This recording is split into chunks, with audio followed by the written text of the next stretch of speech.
السلام علیکم. ہم اردو کی چھٹی جماعت کی کتاب چمپا کا ایک لیسن دیکھنے جا رہے ہیں، ایک سبق دیکھنے جا رہے ہیں.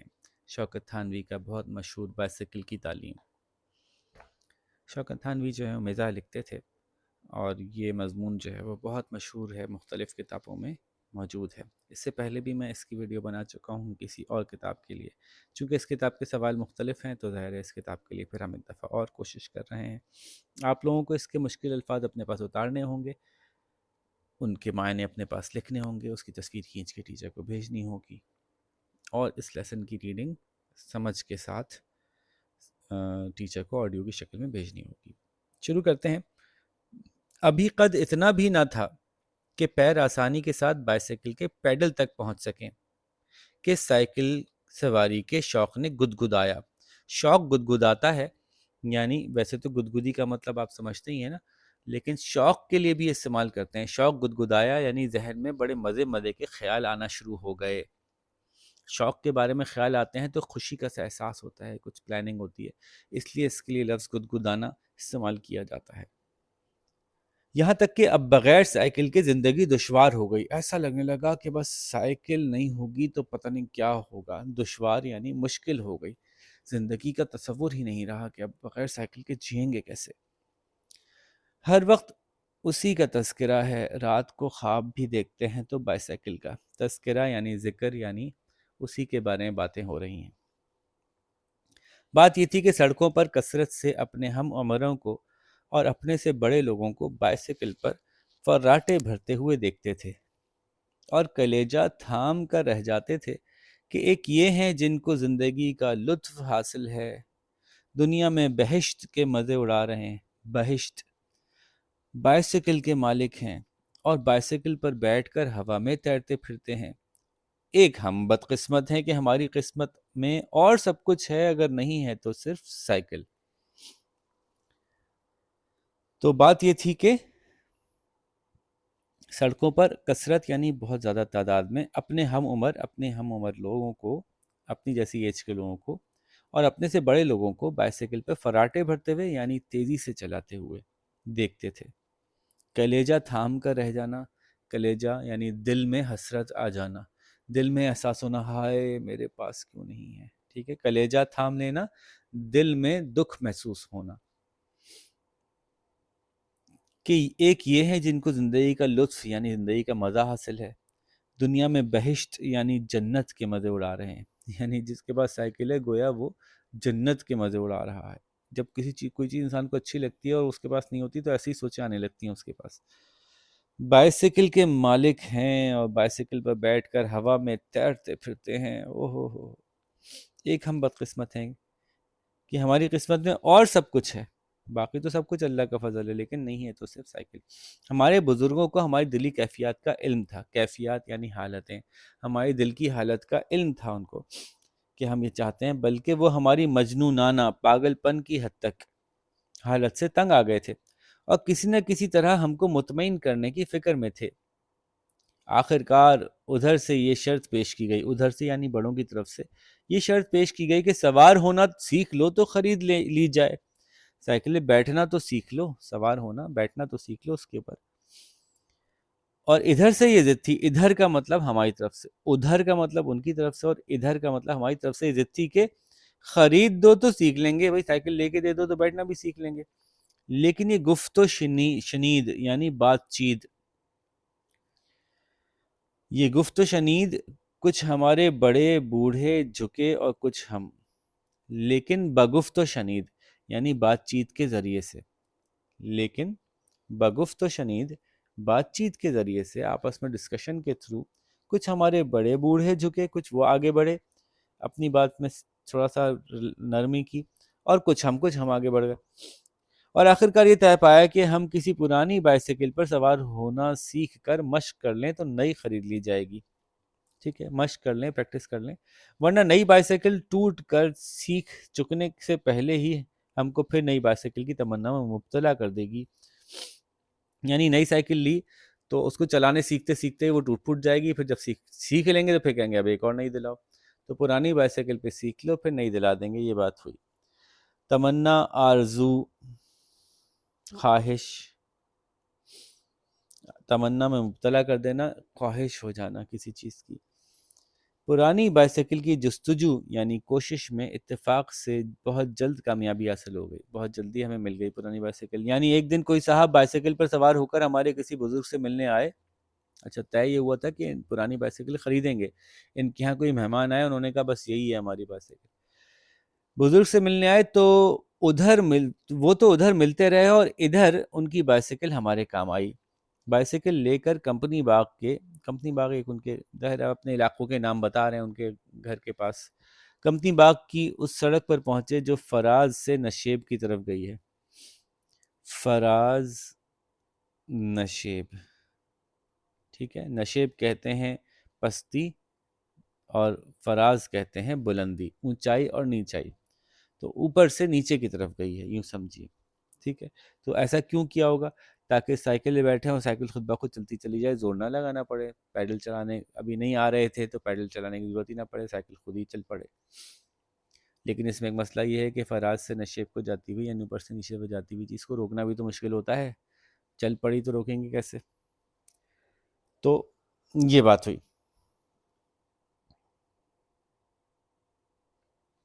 اور وہاں فطرت کو بہترین معلم یعنی ٹیچر، فطرت یعنی نیچر، یعنی خود بخود سے ہی ہمارے اپنے اندر جو نیچر ہے وہ خود بخود سے ہی ہمیں سکھا دے گی۔ فطرت بہترین معلم ہے، یعنی ہم خود ہی سیکھ جائیں گے۔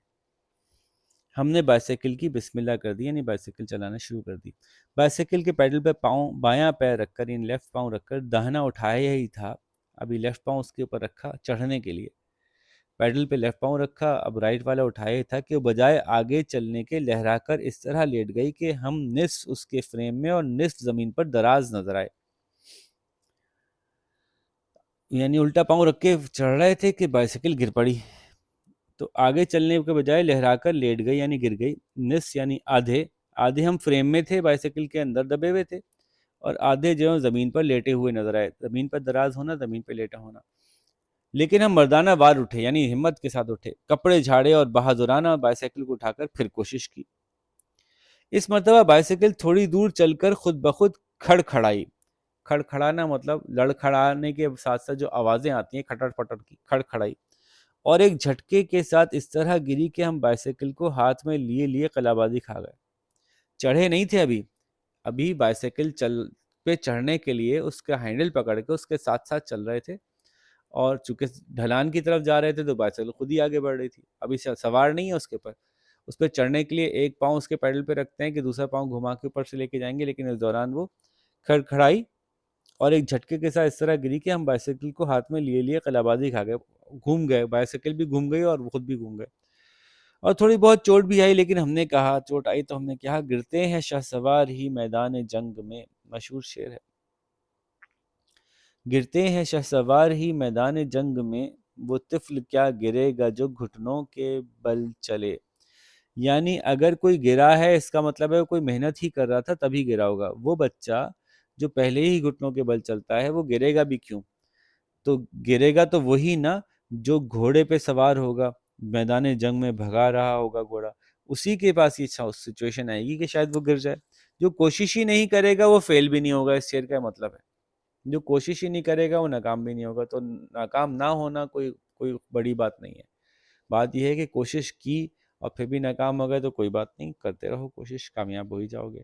تو شہسوار ہی گرتے ہیں میدان جنگ میں، بچے تھوڑی گرتے ہیں اپنے جو گھٹنوں کے بل چلتے ہیں، گھڑ سوار جو میدان جنگ میں ہوتے ہیں وہی گرتے ہیں۔ تو ہاتھوں سے گھٹنوں کو سہلاتے ہوئے ہم نے پھر مشق کی، پھر کوشش کی، پھر پریکٹس کی، اور یہ مشق کامیاب رہی۔ اب یہ کامیابی ہو گئی اس لیے کہ ہم بجائے گرنے کے بائسیکل کو گرا کر خود کھڑے ہو گئے۔ اب کامیابی کیا تھی کہ چڑھنے کی کوشش میں اچانک بائسیکل لڑکھڑائی، ہم نے اس کو چھوڑ دیا تو وہ گر پڑی اور ہم بچ گئے، اور جب وہ اچھی طرح گر گئی تو پھر اس کو ٹھاک کر چلے۔ لیکن اب کی مرتبہ بائسیکل سڑک پر آرام فرمانے والے گدھے سے ٹکرا کر خود ادھر جا رہی اور ہم کو گدھے کا سہارا لے کر اسی کی پیٹھ پر بیٹھ جانا پڑا۔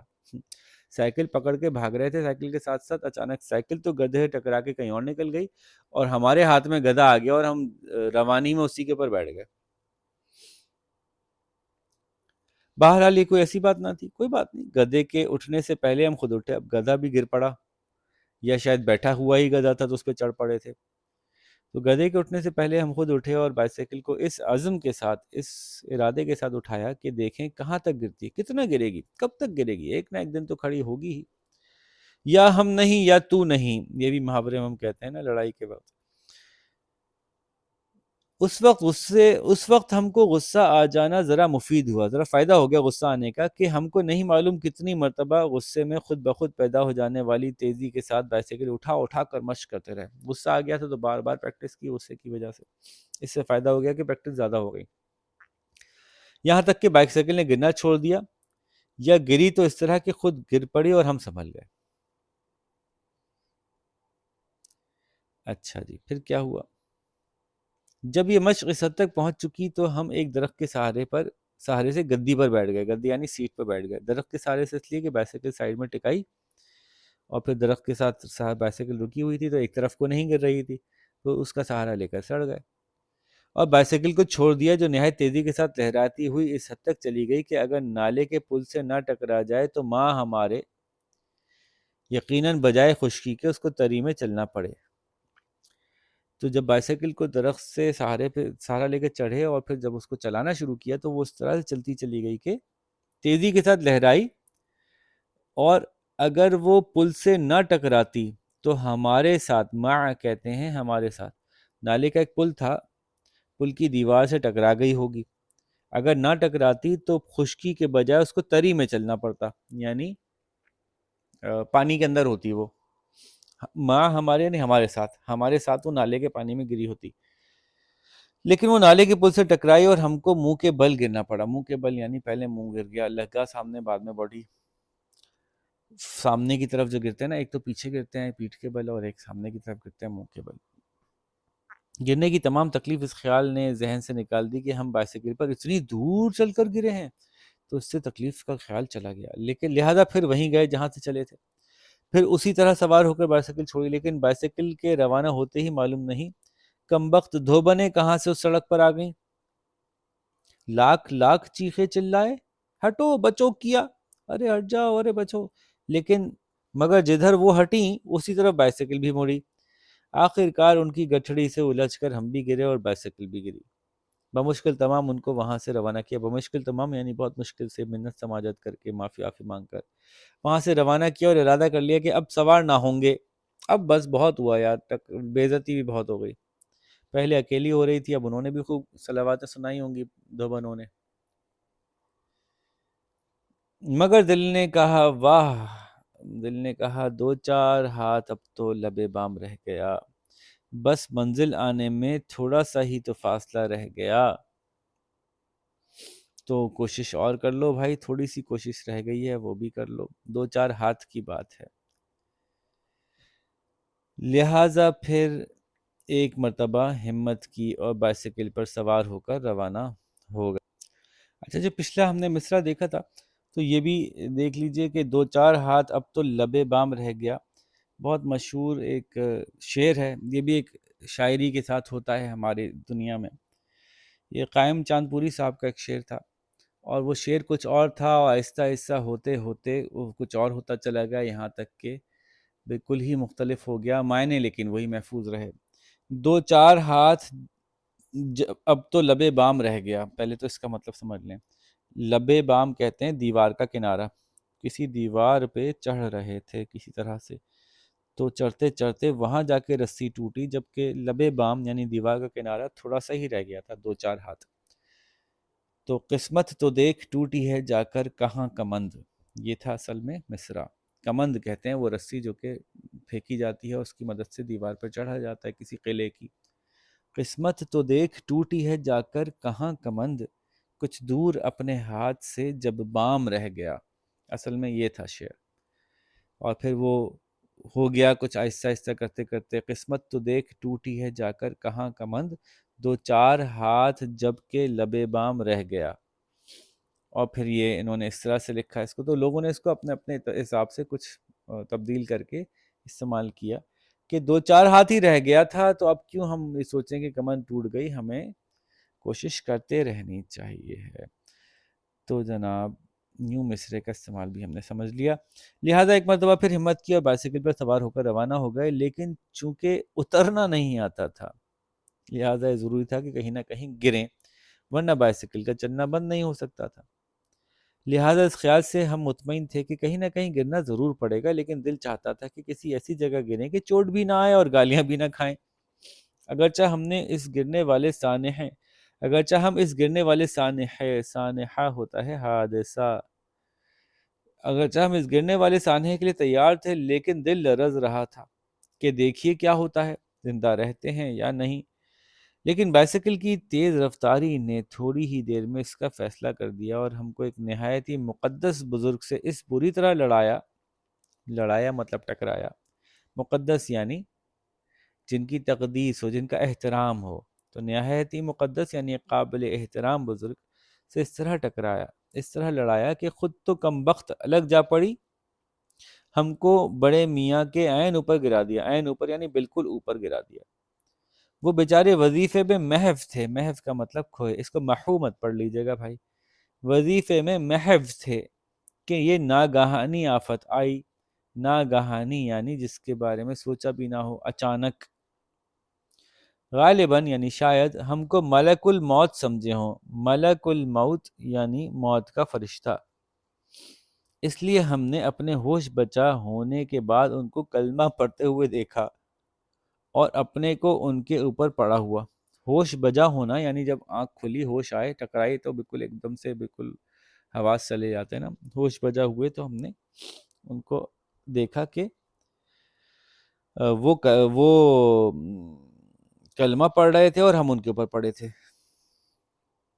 ہم جلدی سے اٹھے اور ان کو نہایت تعظیم یعنی بہت احترام سے اٹھا کر معافی چاہی، لیکن وہ بیچارے کچھ نہ بولے، صرف گھورا کیے یعنی صرف گھورتے رہے، تھوڑی سی پرانی اردو ہے، صرف گھورا کیے یعنی صرف گھورتے رہے۔ ہم نے ان کے کپڑے خود جھاڑے اور ان کو بائسیکل کی طرح چلانے کی کوشش کی، لیکن وہ ہم کو روح قبض کرنے کے انداز سے گھور رہے تھے، یعنی بہت غصے سے گھور رہے تھے۔ روح قبض کرنا یعنی جان نکال لینا۔ ہم نے جب یہ عالم دیکھا تو ان کو گھورتا ہوا چھوڑ کر بائسیکل کی طرف متوجہ ہوئے، لیکن اب اس کا یہ حال تھا کہ ہینڈل گھوم کر دوسری طرف ہو گیا تھا، چونکہ ہم کو ہینڈل کی اس ساخت کے اعتبار سے اگلے پہیے کی طرف سے سوار ہونا نہیں آتا تھا، یعنی ہینڈل الٹا ہو گیا تھا۔ سائیکل یوں ہوتی ہے نا اور ہینڈل اس طرح سے ہوتا ہے اس کا، یہ ہینڈل گھوم گیا تھا سائیکل کا، اگر دوسرا پہیہ بنا دوں میں، ایسی ہوتی ہے سائیکل اور یہ اس کی گدی ہوتی ہے، تو ہینڈل اس کا گھوم گیا تھا، ہینڈل یوں ہو گیا تھا، سائیکل یوں تھی، ادھر منہ ہے سائیکل کا اور یہ ایسی گدی ہے،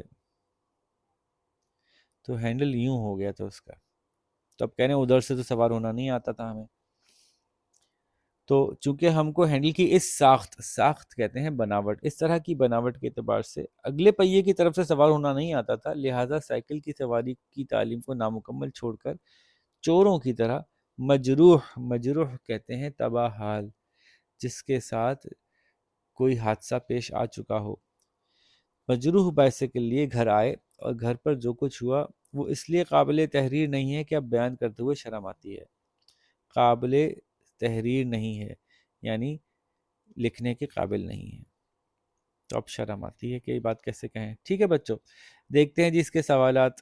الفاظ میں تو آپ نے پہلے ہی اتار لیے ہوں گے، جملوں میں استعمال کر لیجئے، اور کثیر الانتخاب بھی آپ خود کرتے ہیں، اس میں تو کچھ مشکل ہوتا نہیں ہے۔ سوالات کے جواب ہم دیکھ لیتے ہیں۔ مصنف کے بزرگوں کو ان کی دلی کیفیت کا علم کس طرح ہوا ہوگا؟ دو وجہ بتائیں۔ انہوں نے ظاہر وجہ یہاں نہیں بتائی، یہ روئے دھوئے ہوں گے، پیچھے لگے ہوں گے۔ مصنف کو پہلی بار سائیکل چلانے کا موقع کیسے ملا؟ اپنے الفاظ میں بتائیے کہ مصنف کو سائیکل چلانے کا موقع اس طرح ملا کہ ایک دن ان کے گھر میں ایک بزرگ آئے جو کہ اپنی سائیکل، بزرگ سے ملنے کوئی مہمان آئے جو کہ اپنی سائیکل پہ آئے تھے، تو اس طرح سے یہ بات پوری کیجیے گا۔ بزرگوں نے کیا طے کیا تھا؟ بزرگوں نے طے یہ کیا تھا کہ پہلے پرانی سائیکل، ان کے بزرگوں نے طے کیا تھا کہ پہلے پرانی سائیکل پہ سائیکل چلانا سیکھیں گے تاکہ اگر وہ ٹوٹ کا شکار ہو جائے تو نئی سائیکل لینے میں کوئی قباحت نہ ہو۔ مضمون کے اختتام پر ایسا کیا ہوا جو ناقابل تحریر تھا؟ مضمون کے اختتام پر یقیناً ان کی بہت پٹائی ہوئی ہوگی اور ان کو بہت ساری باتیں سنائی گئی ہوں گی۔ اس مضمون کا کون سا حصہ آپ کو بہت مزیدار لگا، یہ تو آپ خود کہیے اور نقل کیجیے، یعنی لکھ کے دکھائیے۔ سبق کا مرکزی خیال کیا ہے؟ بہت آسان سی بات ہے کہ مرکزی خیال کا مطلب ہوتا ہے چند لائنوں میں آپ یہ سمجھا دیں کہ کہنا کیا چاہتے ہیں. تو آپ یہ کہیں گے کہ اس سبق میں شوکت تھانوی ایک مزاح کے انداز میں ایک بچے کی سائیکل چلانے کے بارے میں دلی کیفیات اور سائیکل چلانے کے تجربے کے نتیجے میں ہونے والے حادثات کو پرمزاح انداز میں بیان فرما رہے ہیں. بس یہ اس کا مرکزی خیال ہو گیا کہ ہو کیا رہا ہے اس میں. اچھا جی، مندرجہ ذیل نثر پارے کی تشریح کیجیے اور سبق کا عنوان و مصنف کا حوالہ بھی دیجیے. تشریح جب نثر پارے کی کرتے ہیں تو اس کو پھر اپنے الفاظ میں لکھتے ہیں پورا کا پورا. یہ پورا کا پورا اپنے الفاظ میں لکھیں گے اور آسان کر کے کہ جیسے کسی چھوٹے بچے کو سمجھا رہے ہوں. ٹھیک ہے، یہ نہیں کاپی کرنا آپ کو. آپ نے لکھنا ہے کہ یہ شوکت تھانوی کی جب پریکٹس، شوکت تھانوی کی مشق جب اتنی ہو گئی تو وہ ایک درخت سے سائیکل کو ٹکا کر اس کی سیٹ پر بیٹھ گئے اور سائیکل کو چھوڑ دیا. وہ بہت تیزی سے چلی گئی، وہ بہت تیزی سے چلی اور لہرا کر نالے کے پل سے ٹکرا گئی، ورنہ وہ پانی میں گرے ہوتے. اس گرنے کے باوجود انہوں نے ہمت اس لیے نہیں ہاری کہ تھوڑی چلی تو صحیح. تو پھر وہ واپس وہیں درخت کے پاس گئے اور پھر سوار ہوئے، لیکن اس بار ان کا سامنا دھوبنوں سے ہوا اور ان سے ٹکرا گئے. جب اٹھے تو سوچا کہ اب دوبارہ سوار نہ ہوں گے، لیکن دل نے کہا کہ جب تھوڑا ہی اچھی خاصی تو آ گئی، تھوڑی سی مشق اور کر لیتے ہیں تو پوری آ جائے گی، اس لیے ایک دفعہ اور سوار ہو گئے. دیکھیں یہ ہو گیا اس کی تشریح آسان الفاظ میں.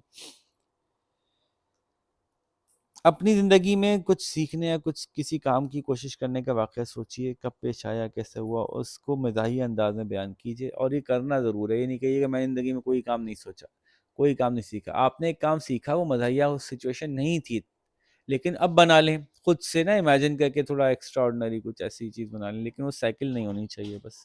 ٹھیک ہے بچوں، تو یہ شاباش، اس کو مکمل کیجئے. اس کی آڈیو بھی بھیجیے اپنے ٹیچر کو. آپ سے اگلے لیسن میں ملاقات کرتے ہیں. اللہ حافظ.